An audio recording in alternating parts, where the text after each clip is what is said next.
2020년도 추수감사절 설교로 설교합니다. 감사로 제사드리는 자라는 제목입니다. 감사로 제사드리는 자. 어느 병원 병실에 환자 두 분이 나란히 입원했습니다. 근데 모두가 다 침대에 누워 있어야만 되는 중증 환자들이었어요. 근데 그 중에서도 창문 쪽에 누워있는 환자가 그나마 상태가 조금 좋았어요. 그래서 자기 허리를 조금 이렇게 들어가지고 창문을 내다볼 수가 있었답니다.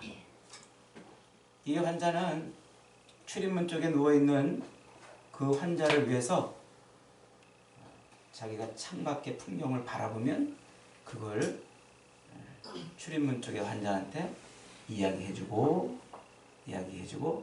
그랬대요. 그래서 자기도 힘들지만 허리를 겨우 들어가지고 창밖을 내다보면서 아주 이렇게 푸르른 숲속에 쫙 펼쳐져 있는 호숫가에 건이는 오리떼와 또 백조의 그 모습도 알려주고, 그 호숫가를 손잡고 건이는 연인들의 모습도 전해주고, 그 옆에 푸른 잔디밭에서 깔깔거리며 놀고 있는 아이들의 모습도 전해주고, 이 창밖의 그 아름다운 광경들을 본대로 출입문 쪽에 있는 환자를 위해서 얘기를 해줬대요.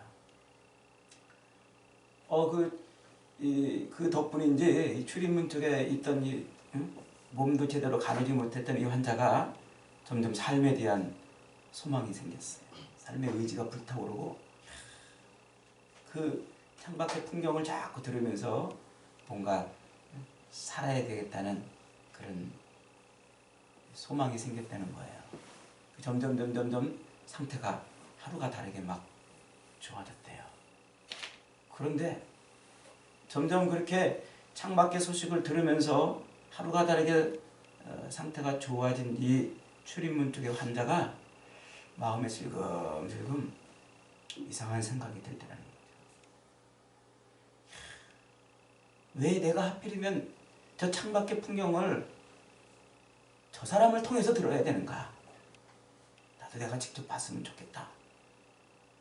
나도 저 창가의 자리에 옮겨져서 내 침대를 창가의 자리에 옮겨놓고 내가 직접 보면 얼마나 좋을까? 이런 마음이 자꾸 들었대요. 이 창가의 풍경을 이 사람이 전해주면 그걸 들을 때마다 고맙기도 하지만 또 한편으로는 저 환자 때문에 내가 창가 자리를 못 가는구나, 이런 원망이 자꾸 들었대요. 급기야 그 원망이 불평이 됐어요. 그리고 그 불평이 급기야 이런 마음까지 들었대요. 저 환자가 없어져 버렸으면 좋겠다. 그럼 내가 저 창가 자리로 갈 텐데, 이런 마음까지 들었대요. 드디어 어느 날 두 환자에게 고통스러운 밤이 찾아왔습니다. 이 창가에 있는 환자가 계속 기침을 하고 막 가슴을 부여잡고 숨을 헐떡이는 겁니다. 그래가지고 그 간호사 호출 배를 누르려고 막 손을 허부적 그러는데 이 출입문 쪽의 환자가 그 모습을 봤어요. 자기가 간호사 호출 배를 누를 수 있음에도 불구하고 이 사람은 꼭 참았어요. 저 사람이 고통스러워가지고 헉헉거리는데도 꼭 참고 또 참았어요. 결국 그 환자는 그만 숨을 거둬버리고 말았어요. 새벽녘이 돼가지고 숨을 거뒀대요. 급하게 간호사들이 와가지고 환자를 정리해가지고 시신을 옹구하고, 아침 날이 밝았습니다. 이 출입문 쪽에 있던 환자는 간호사들에게 자기를 창가 쪽으로 옮겨달라 부탁을 했대요. 그래서 이 간호사들이 창가 쪽으로 이 환자를 옮겨놨습니다. 드디어 이 환자는 가슴이 벅찼어요. 먼저 여기 누워있던 그 환자에게는 좀 미안하지만 드디어 내가 내 눈으로 아름다운 창밖의 풍경을 볼 수 있겠구나. 그리고서는 허리를 들어가지고 창문 밖을 내다봤습니다. 그런데 이게 웬일입니까? 창문 밖에는 맞은편 건물의 회색 벽만 보일 뿐이었어요. 먼저 있던 이 창가 쪽의 환자가 자기보다 더 심한 출입문 쪽의 환자를 위해서 창밖의 풍경을 지어서 말을 건네준 것이었습니다.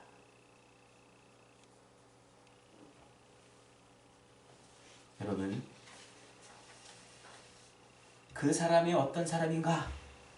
저 사람이 어떤 사람인가? 그것을 알아보려면 저 사람이 감사할 줄 아느냐 모르느냐를 보면 정확해요. 저 사람이 감사할 줄 아느냐, 감사가 있느냐 없느냐를 보면 그 사람을 정확하게 평가할 수가 있어요. 사람이 어떤 일에든지 감사할 줄 모르는 사람은요, 반드시 배신하게 돼 있어요. 고마움을 모르는 사람은 반드시 배신해요. 자기가 누리고 있는 그 모든 것에 대한 고마움을 알지 못하는 사람은 반드시 뒤통수를 치게 돼 있어요. 그래서 여러분, 사람 고르는 법은 뭘 보고 고르라고요? 저 사람이 감사할 줄 아느냐 모르느냐. 애인 고르는 법 뭐 보면 된다고요? 감사할 줄 아느냐 모르느냐. 친구 고르는 법 뭐 보면 된다고요? 감사. 감사할 줄 아느냐. 남편 고르는 법 뭐 보면 된다고요? 감사. 아내를 고르는 법 뭐 보면 된다고요? 감사. 여러분, 우리 주변에 우리가 부닥치면서 겪는 사람들을 가만히 보세요. 그 사람의 색깔이 드러나요. 감사할 줄 아느냐 모르느냐. 아파트 경비원에게 늘 감사할 줄 아는 사람, 환경미화원에게 감사할 줄 아는 사람, 직장에서 일하는 종업원들에게 감사할 줄 아는 사람, 교통경찰에게 지나가다가 감사 표시 한번 할 줄 아는 사람, 선생님에게 감사하고 부모에게 감사하고 친구에게라도 감사할 줄 아는 사람, 그 사람이 진짜예요. 감사할 줄 아는 사람. 모든 일마다 하는 것마다 감사가 터져나오는 사람은 진짜예요. 그런 사람은 놓치지 마세요. 하는 일마다 불평이 터져나오는 사람은 가짜예요. 그런 사람은 멀리하세요. 보면은 항상 모든 것마다 원망하고 불평하고 남 탓하고 핑계대는 사람 있죠? 그런 사람은 안 바뀌어요. 절대 안 바뀌어요. 근데 감사할 줄 아는 사람은요, 넘어졌다가도 일어나고, 감사할 줄 아는 사람은 금방 큰 사람이 돼요. 그런 사람 옆에 있어야 돼요. 감사할 줄 아는 사람. 감사로 제사 드리는 것. 오늘 본문에 감사로 제사 드린다가 나를 영화롭게 하나니 말씀하고 있죠. 이 감사로 제사 드린다는 것, 이것이 얼마나 중요한가. 감사로 제사 드린다는 것. 옛날 성전에는요, 제사장들이 있었어요. 그래서 그 성전에서 제사장들이 항상 제사를 드려요. 제사장이 없으면 제사가 안 됐어요. 제사가 없으면 성전이 아니에요. 그래서 성전에는 항상 제사가 있어야 되고 제사장들이 있어야 됐어요. 이 제사장들이 드리는 제사는 두 종류가 있어요. 하나는 희생제사, 나를 대신해서 죽어줄 양을 잡는 이 일을 하는 제사장과, 또 한 제사장은 감사의 제사를 드리는 제사장. 이 두 종류의 제사장이 있었어요. 역대상 16장 4절에 보니까 또 레위 사람을 세워 여호와 궤 앞에서 섬기며 이스라엘 하나님 여호와를 찬송하며 감사하며 찬양하게 했으니. 그러니까 제사장들을 세워서 무슨 일을 맡겠다고요? 감사하는 일을 맡겠다고요. 그 다음에 역대상 16장 41절에 또 저희와 함께 해만과 여두둔과 그 남아 택함을 받고 농명된 자를 세워 여호와의 자비하심이 영원함을 인하여 감사하겠다. 그 제사를 드릴 때 반드시 필요한 게 뭐냐면 희생 제물도 필요하지만 감사 고백도 필요하다는 거예요. 감사의 고백. 그래서 제사장들은 항상 이 두 가지로 제사를 드리는 거예요. 희생 제물을 가지고 제사 드리고 감사의 고백으로 제사를 드리고. 그런데 지금 우리는 예수 그리스도께서 우리의 죄를 대신해서 희생 제물이 되어 주셨기 때문에 우리는 이제 더 이상 희생 제물로 제사 드리지 않습니다. 그러나 무엇은 남아 있어요? 감사로 제사 드리는 것은 남아 있어요. 그래서 우리는 제사 드릴 때 감사로 제사 드려야 되는 거예요. 그래야 그 제사가 비로소 온전해지는 거예요. 감사의 제사. 우리의 예배 가운데 감사가 없으면 그 예배가 온전해지지 않는다는 거예요. 우리가 예배할 때 감사가 없으면요, 그 예배는 하나님이 받으시는 예배가 아니에요. 또 빌립보서 4장 6절 말씀은 이렇게 말씀하고 있지 않습니까? 아무것도 염려하지 말고 오직 모든 일에 기도와 간구로 너희 구할 것을 감사함으로 하나님께 아뢰라. 우리의 기도에도 뭐가 있어야 된다고요? 감사가 있어야 됩니다. 하나님이 받으실 만한 향기로운 제물이 되기 위한 반드시 필요한 양념이 감사라는 거예요. 우리가 기도할 때 하나님이 우리 기도를 들어주지 않으시는 것 중에 중요한 이유가 바로 감사를 잃어버렸기 때문이에요. 감사를 하지 않기 때문에. 또 골로새서 4장 2절 말씀은 이렇게 말하고 있어요. 기도를 항상 힘쓰고 기도에 감사함으로 깨어있으라. 우리 기도에서 감사만큼 중요한 게 없다는 거예요. 기도에서. 여러분, 왜 여러분의 기도가 응답이 없고, 왜 여러분의 기도가 힘이 없고, 왜 여러분의 기도가 허공을 치는 기도입니까? 뭐가 없기 때문에? 감사가 없기 때문에. 우리의 기도에 감사로 양념하지 않으면 그 기도는 하나님이 받으시기에 맛이 없는 기도예요. 우리의 기도가 능력 있는 기도, 힘 있는 기도, 하나님이 기쁘시게 받으시는 기도가 되기 위해서는 거기에 감사의 양념을 칠하는 거예요. 로마서 12장 1절 말씀에 보면 이렇게 말하고 있어요. 그러므로 형제들아, 너희 몸을 하나님이 기뻐하시는 산 제사로 드리라.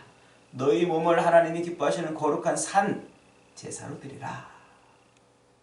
이는 너희의 드릴 영적 예배니라.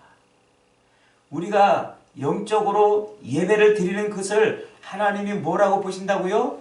산 제사로 본단 말이에요. 옛날 제사장들이 희생제물을 드리고 그 옆에서 감사의 제사장이 감사 보따리를 풀어놓은 것처럼 이제 우리는 그리스도 예수께서 희생제사를 드리셨기 때문에 우리는 그 예배에 감사 보따리만 풀어놓으면 되는 거예요. 그러면 하나님이 받으시는 제사가 되는 거예요. 하나님이 받으시는 산 제사가 되는 거예요. 예수 그리스도의 피로 구원을 받은 우리들은 이제 더 이상 희생의 양을 잡을 필요가 없이 그리스도 예수를 인해서 감사하고 그 그리스도를 우리에게 주신 것을 인해서 감사하고 우리의 모든 삶 가운데서 함께 하심을 인하여 감사하고 그 삶에서 하나님이 우리에게 부어주는 은혜를 감사하고 감사 보따리를 풀어서 하나님 앞에 제사하는 거예요. 그게 우리의 예배라 이렇게 말하고 있어요. 여러분, 저와 여러분은 감사 제사장들이에요. 오늘날 우리들은 감사로 제사 드리는 자입니다. 그리스도 예수를 인한 그 희생 제물을 앞에 두고 우리는 이제 감사의 보따리를 풀어 그 놀라운 희생에 동참하면 되는 거예요. 그게 오늘 우리가 드릴 예배인 거예요. 성경은 곳곳에서 귀에 우리 귀에 딱지가 앉을 만큼 감사하는 자가 되라고 말씀하고 있어요. 우리가 드릴 예배에는 반드시 감사의 양념이 쳐져야 된다는 거예요. 감사의 양념이. 그렇게 우리가 감사를 할 때 우리의 드리는 이 감사가 두 가지를, 우리의 삶에서 두 가지를 바꿔줘요. 우리가 그렇게 감사로 제사 드릴 때 하나님은 그 감사의 제사를 받아서 우리의 삶을 바꿔주시는데 두 가지를 바꿔주신단 말이에요. 첫째로 우리의 삶의 질을 바꿔주세요. 삶의 질. 우리가 감사로 제사 드리면 하나님이 우리의 삶의 질을 바꿔주시는 거예요. 여러분, 돈이 많아야 삶의 질이 좋아지는 건 아닙니다. 큰 집에 살고 큰 좋은 자동차를 타고 다니고 많은 것을 쓰고 산다고 삶의 질이 바뀌는 것이 아니에요. 여러분의 인생은 여러분의 삶의 질을 어디서 바꾸려고, 삶의 질을 어디서 찾고 있습니까? 우리 인생의 진짜 삶의 질이 좋아지는 것은요, 하나님 앞에 감사 제사를 드리는 거예요. 우리 삶의 모든 것들, 그들 다 감사의 보따리를 풀어 하나님께 드리는 거예요. 그러면 하나님이 우리 삶의 질을 바꿔놓으셔요. 여러분, 된장찌개 한 그릇을 놓고도 하나님께 감사하는 사람이 있는가 하면 풍성한 식탁을 대하면서도 감사치 못하는 사람이 있어요. 그 둘의 차이가 무엇입니까? 그 보잘것없는 식사 한 그릇을 놓고 하나님 앞에 감사하며, 하나님 감사합니다. 나에게 좋은 입맛 주셔서 감사합니다. 먹을 수 있는 은혜 주셔서 감사합니다. 내 생명을 지켜주셔서 감사합니다. 그렇게 감사로 그 작은 식사를 놓고 감사로 기도하면서 그 식사를 하면 그 식사는 성찬이 되는 거예요. 그 식사는. 그러나 풍성한 식탁을 놓고도 감사치 못하고 먹는 그 음식들은 그저 우리의 썩을 육체나 화장실을 채울 양식밖에는 아무것도 아니에요. 많은 것을 놓고 먹는다 할지라도 산해진무가 그득한 상을 차려놓고 그것을 먹어도 그것은 우리 육체를 위한, 그리고 화장실을 채우는 그런 것밖에는 안 돼요. 그러나 우리가 작은 것 놓고 그걸 감사하며, 그것 때문에 감사의 보따리를 풀어서 하나님 앞에 감사하고 식사를 하면 그 식사는 뭐가 된다고요? 성찬이 되는 거예요. 하나님이 함께 하시는 성찬이 돼요. 주님의 은혜가 함께하는 성찬이 돼요. 그런 것들을 매일같이 누리는 사람은 그의 삶의 질이 얼마나 좋아지겠습니까? 그의 삶이 얼마나 기쁘고 신나고 무엇을 해도 즐겁고 어디를 가도 행복하지 않겠습니까? 여러분, 주신 분에게 배은망덕한 식사가 되고 주신 분의 그 고마움을 잃어버리는 식사는 죄를 먹고 마시는 악행밖에는 되지 않아요. 그러나 거기에 감사가 보태지면 그 식사는 곧 제사가 되고 성찬이 돼요. 하나님이 그 식사를 받으시는 거예요. 하나님이 우리의 그 식탁에서 드리는 제사를 받으시는 거예요. 그리고 하늘과 땅의 복을 우리에게 더해 주시죠. 이것이 감사가 바꿔놓는 기적입니다. 여러분, 조그만 거라도, 정말 보잘것없는 거라도 그것을 우리에게 누리게 하시는 분에게 감사할 수 있기를 바랍니다. 우리가 감사 보따리를 터뜨려 놓는 순간 우리는 하늘의 하나님을 얻는 거예요. 우리가 감사로 하나님 앞에 제사하는 순간 우리는 하나님과 하나가 되는 인생이 돼요. 감사가 내 마음을 채우는 순간 나는 하나님 나라를 사는 거예요.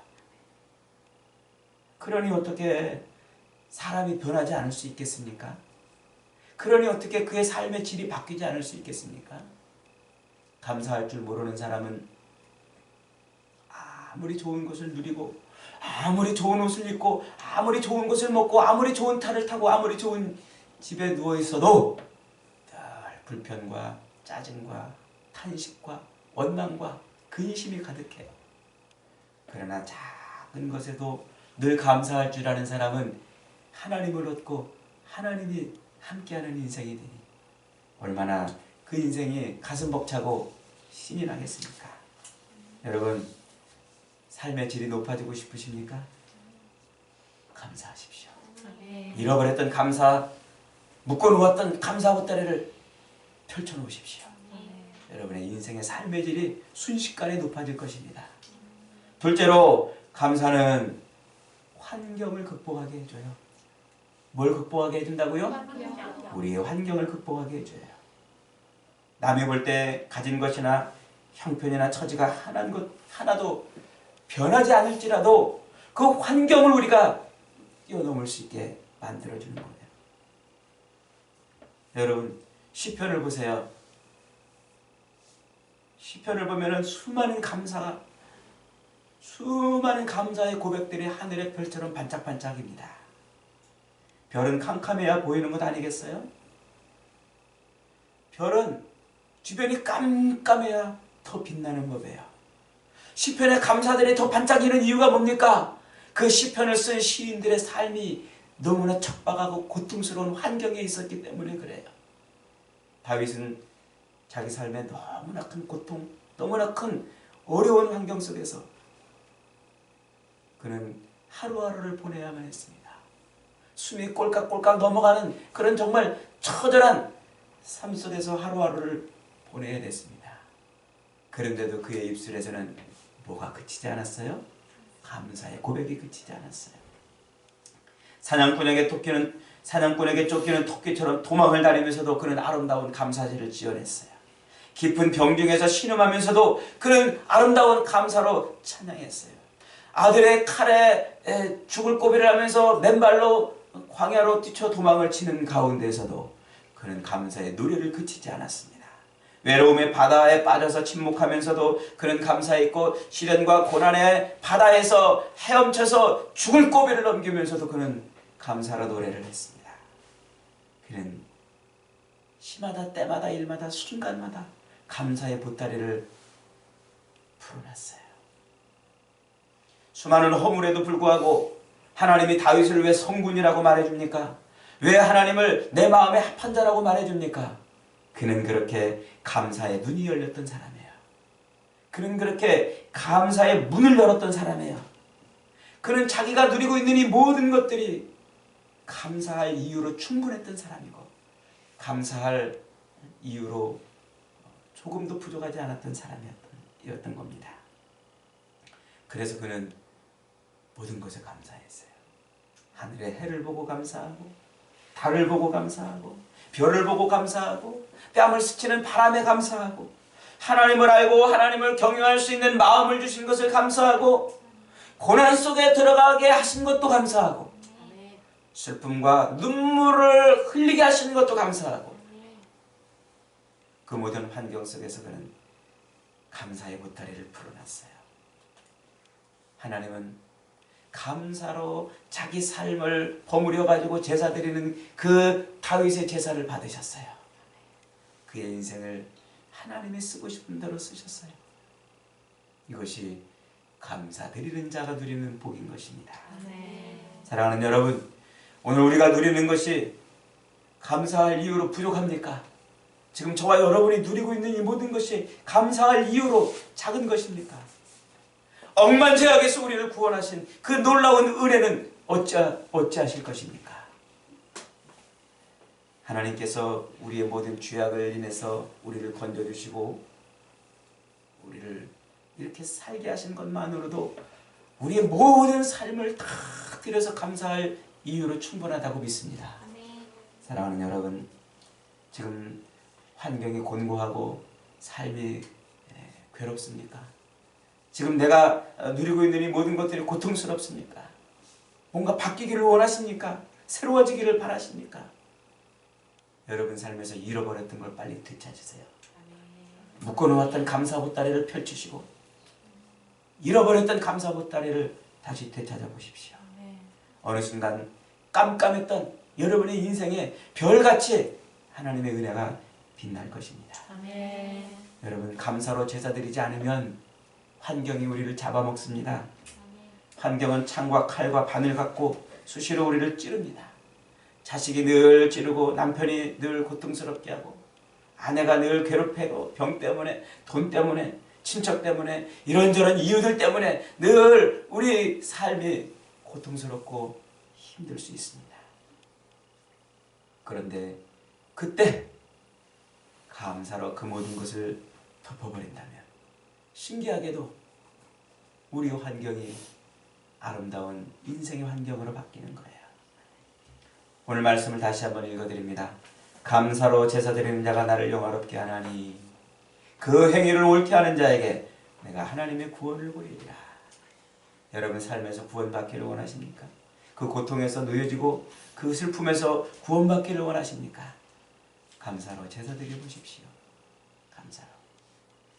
10명의 문둥병자를 예수님이 고쳐주셨습니다.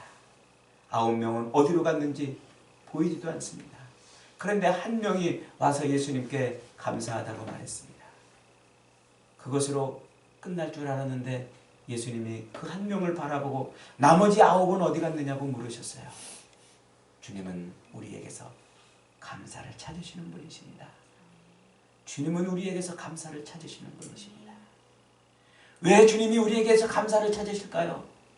우리 눈에서 눈물을 닦아주고 싶으셔서 그래요. 우리 가슴에 후배 파진 상처를 메꿔주고 싶으셔서 그래요. 우리의 고통을 어루만져주고 싶으셔서 그래요. 우리의 피나는 상처를 치료해주고 우리의 마음을 어루만져 주셔서 다시 삶의 소망을 주고 기쁨을 주고 행복을 누리게 하고 싶으셔서 우리에게서 감사를 찾으시는 거예요. 여러분, 집에 문을 열고 나가면서 감사하십시오. 식탁에 앉아서도 감사하세요. 남편에게 감사하고 아내에게 감사하고 부모에게도 감사하고 자녀에게도 감사하십시오.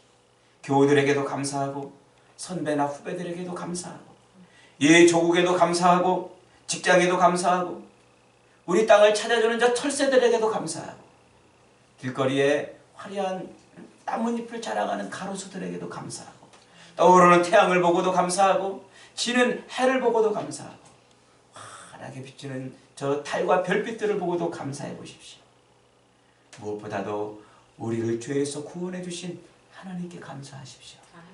우리의 모든 삶을 감사로 버무려서 하나님께 드려보십시오.